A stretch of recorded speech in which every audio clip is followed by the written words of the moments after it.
Magkamukha na kami. Lapit na yung ulo mo. Kamukha na tayo. Nakasimangot yan kasi dinakdakan ko na naman yan.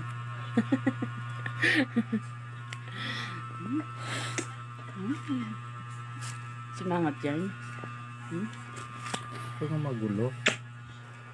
Hindi ako daw ako magulo.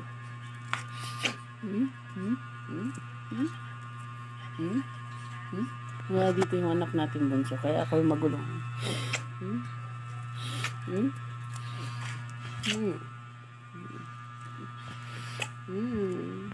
Gumagawa yan siya ng fire. Kabebe lang ito. Nagpapalambing. Haligo ka na. Ang bango mo. Ang bango mo. Tapos